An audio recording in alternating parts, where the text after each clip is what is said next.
Salut à tous et bienvenue dans ce nouveau tutoriel de présentation de notre pack d'effets spéciaux Harry Potter Warren VFX Pack 1.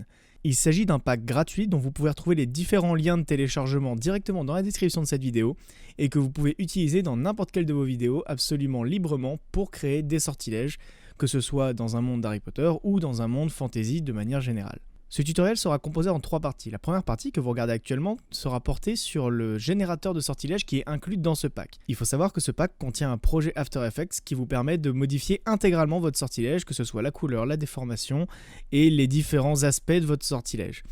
Ensuite, dans la deuxième partie, nous allons apprendre à intégrer ce sortilège dans un effet spécial global de sortilège directement dans After Effects. Et dans la troisième partie de ce tutoriel, nous allons apprendre à faire la même chose en beaucoup plus simplifié directement dans votre logiciel de montage si jamais vous ne savez pas utiliser After Effects. Donc quand vous téléchargerez le pack, vous aurez juste à le décompresser et vous obtiendrez donc ce dossier. Donc il est composé de plusieurs fichiers que vous pouvez voir ici, donc qui sont des sortilèges pré-rendus. Si jamais vous les lancez, vous verrez un petit sortilège, une petite animation de 1 seconde à peu près, vous voyez, même moins d'1 seconde, qui donc se place un petit peu comme les muzzle flash du pack Action Essential 2 de Video Copilot. Mais c'est pas tout, puisque avec ces effets pré-rendus, il y a un dossier qui s'appelle Warren VFX Generator. Vous pouvez cliquer dessus, et là vous avez un projet After Effects que vous pouvez démarrer, et qui vous amène directement ici. Donc ce projet, en fait, c'est tout simplement la base grâce à laquelle j'ai créé le pack d'effets spéciaux que vous avez téléchargé. Et il a été simplifié et réaménagé pour que, juste avec le petit calque contrôleur que vous avez ici, dont tous les paramètres se retrouvent dans l'onglet effets là, vous pouvez contrôler absolument tous les aspects de votre sortilège.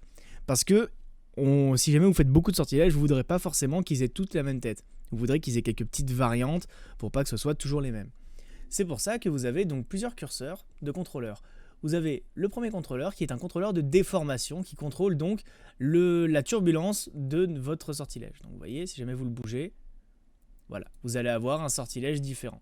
À savoir qu'il y a à peu près 1 million de possibilités puisque c'est donc réglé à une expression qui veut dire que donc vous pouvez aller beaucoup plus loin que les 100 points du curseur. Ouais, voilà, vous pouvez aller à plus de 1000, donc on va dire que les possibilités sont totalement infinies. Donc si vous voulez vraiment être sûr que votre sortilège soit unique et qu'il n'ait pas été vu dans d'autres fanfilms Harry Potter, allez le plus loin possible. Le deuxième contrôleur qui va nécessiter l'installation du plugin Color Vibrance de Video Copilot, qui est un plugin gratuit là aussi, donc que vous pouvez télécharger directement depuis le site de Video Copilot, le lien se trouve dans la description, qui est un petit pilote, voilà, vous l'avez ici, VC Color Vibrance, qui est un petit plugin en fait de coloration, donc qui va pouvoir gérer la couleur de votre sortilège. Là en l'occurrence on a un sortilège bleu, mais admettons qu'on veuille jeter un Avada Kedavra, on va plutôt être vers un sortilège vert. Voilà, on peut même le teinter légèrement vers le jaune, puisqu'il est un petit peu teinté vers le jaune, le Avada Kedavra. Admettons qu'il veuille jeter un Incendio, voilà, on va plus être vers le jaune, vers le orange, et si jamais on jette un stupéfixe par exemple, comme dans la coupe de feu, les stupéfixes sont rouges, hop, voilà, vous pouvez le teinter en rouge. Si jamais vous voulez jeter un sort petit poney, vous pouvez jeter un sort petit poney et le transformer donc en violet. C'est magnifiquement bizarre, mais pourquoi pas. Et ensuite, vous avez le contrôleur Vibrance, donc qui est aussi relié à Color Vibrance, qui vous permet donc d'augmenter ou pas la saturation, enfin plutôt la vibrance de votre sortilège. Donc voilà les paramètres de base. Il y a un quatrième paramètre que vous pouvez contrôler qui est en fait le bruit fractal. Il faut savoir que si jamais vous désactivez le flou ici, en fait notre sortilège c'est juste du bruit fractal qui se déforme et qui a cette forme de cercle en fait. Tout est créé à l'intérieur d'After Effects et c'est en ça en fait que c'est vraiment génial, c'est que ça n'utilise aucun plugin additionnel. Donc comme c'est du bruit fractal, en fait, il vous suffit juste de double-cliquer ici, donc sur VFX 2, qui va vous ouvrir un nouvel onglet, donc moi j'ai renommé l'onglet fractal, qui est donc en fait votre sortilège mais mis à plat, concrètement. Voilà, c'est votre sortilège mis à plat. Et là encore, vous pouvez modifier les petites variantes qu'il y a ici via le contrôleur ici, le contrôleur du fractal, qui est donc un contrôleur aléatoire. Donc admettons que vous vouliez mettre 61, voilà, vous pouvez modifier totalement votre fractal. Ça va beaucoup moins influencer sur le résultat final, mais ça peut influencer, voilà, vous voyez, sur certaines zones de couleurs. Voilà, là on va reprendre quelque chose d'un petit peu plus marquant. c'est joli comme ça, cette couleur-là. Ça fait très Game of Thrones, un petit peu. Voilà. Donc voilà notre sortilège.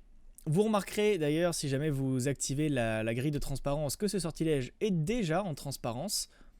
Donc, ce qui va être assez pratique en plusieurs points. Vous pouvez tout à fait l'exporter ensuite directement en H264 sans la couche de transparence. Mais pour ma part, je préfère quand même exporter la couche de transparence, ce qui est un petit peu plus lourd, mais ce qui va être beaucoup plus pratique si jamais vous ne pouvez pas utiliser le mode de fusion qu'on va voir dans la troisième partie de ce tutoriel. Une fois que votre sortilège, donc votre nouvelle version du sortilège est faite, vous avez plusieurs possibilités. Soit vous l'intégrez directement dans votre vidéo, via une exportation de projet After Effects, soit vous l'exportez en vidéo move comme celle que vous avez déjà vue dans le pack. Pour ça, c'est très simple, vous faites CTRL-M quand vous êtes dans votre onglet Warren VFX, CTRL-M, et ici donc vous avez vos paramètres d'export. En l'occurrence, moi j'ai déjà un paramètre d'export tout fait, donc en alpha RVB, dont vous pouvez prendre les réglages ici, vous pouvez copier tous les réglages que j'ai utilisés, donc en format QuickTime, avec une couche RVB plus alpha, c'est important. Et en fait, ça veut dire que vous allez avoir la couleur plus la transparence. Si jamais je mets que RVB, je ne vais pas avoir la transparence, je vais avoir que la couleur. Et si jamais je mets que alpha, je vais avoir que la transparence. Donc j'aurai en fait un calque noir et blanc, sans nuance entre les deux. Donc là, au moins, j'ai la couleur et la transparence. Vous laissez en millions de couleurs, en pré-multiplié.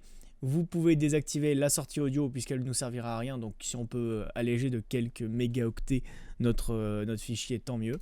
Vous faites OK, vous remplissez votre fichier de destination et vous faites rendu. Voilà, une fois que votre rendu est terminé, donc je vous invite à cliquer sur la deuxième partie de ce tutoriel pour voir comment intégrer cet effet spécial directement dans votre vidéo. A tout de suite.